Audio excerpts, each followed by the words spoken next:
Imagine digging into the ancient soil of Ireland, hoping to uncover traces of its rich medieval past. Instead, you stumble upon something horrifying: two skeletons pinned to the earth, staked through the heart, and gagged with large stones. These were no ordinary burials. Were these men victims of fear, disease, or something far darker? Today we unravel the spine-chilling mystery of Ireland's vampire skeletons.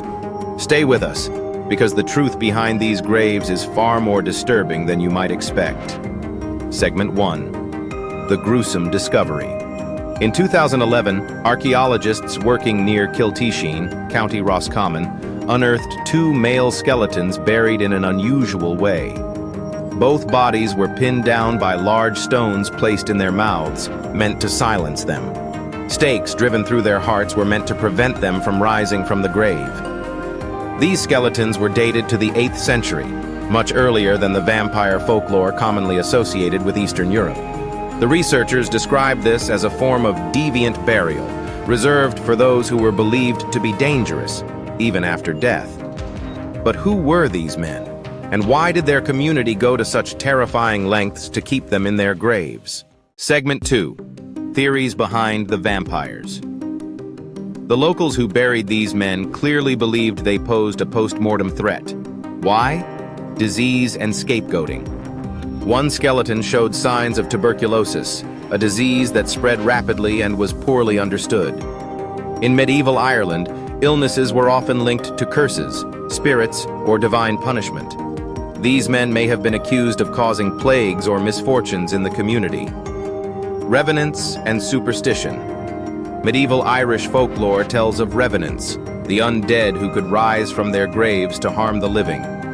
Stones in the mouth were meant to silence these spirits, while stakes ensured they couldn't move. Outcasts of society. Deviant burials were often reserved for criminals, witches, or those who violated social norms. Segment 3. A vampire epidemic? Ireland isn't the only place with evidence of anti-vampire rituals. Poland, 17th century. Skeletons were found with sickles across their throats or rocks on their chests. Bulgaria, 13th century. More than 100 graves with stakes through the heart were unearthed, showing the widespread fear of vampires. Venice, 16th century. A plague victim was found with a brick forced into her mouth, interpreted as a measure to stop her from spreading the plague in death. What makes the Kiltisheen skeletons unique is their age and location. The burials date back to a time before the vampire legends from Eastern Europe reached Ireland. This suggests that the fear of the undead was a universal human phenomenon, not confined to one culture or era. Segment 4. Medieval Irish beliefs and burial practices.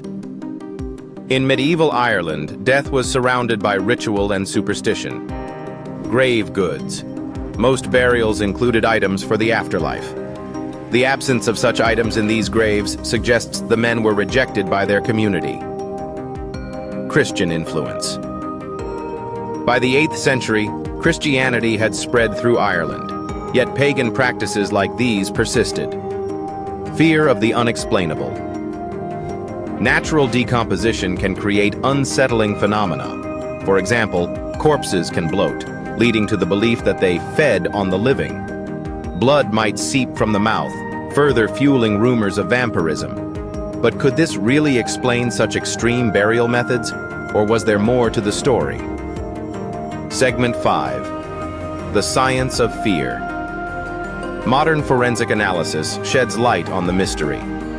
The younger skeleton, a man in his 20s, had severe dental abscesses, possibly causing pain and behavioral changes. The older skeleton, in his 40s, showed signs of malnutrition and illness, making him a target for suspicion. Fear as a social tool. Psychologists suggest these burials could have been a way to control the living by creating a visible punishment for those who deviated from societal norms.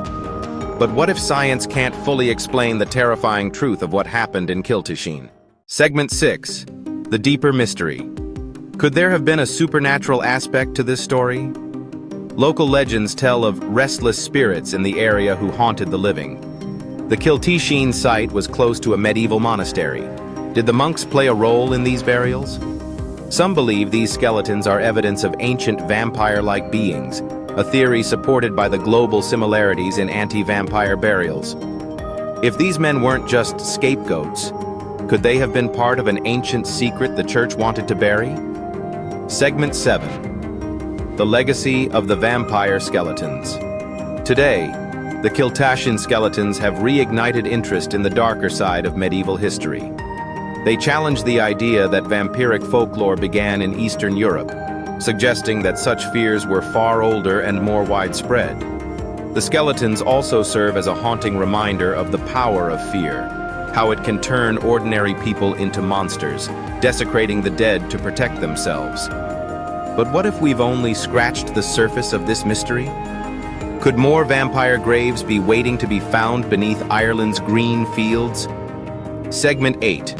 Final thoughts.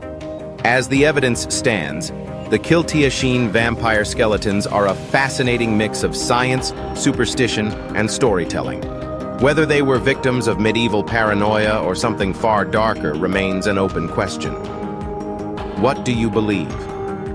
Were these burials merely a reflection of irrational fear, or could they point to an ancient truth hidden in Ireland's past? Comment your thoughts below, and subscribe for more spine-chilling stories from history.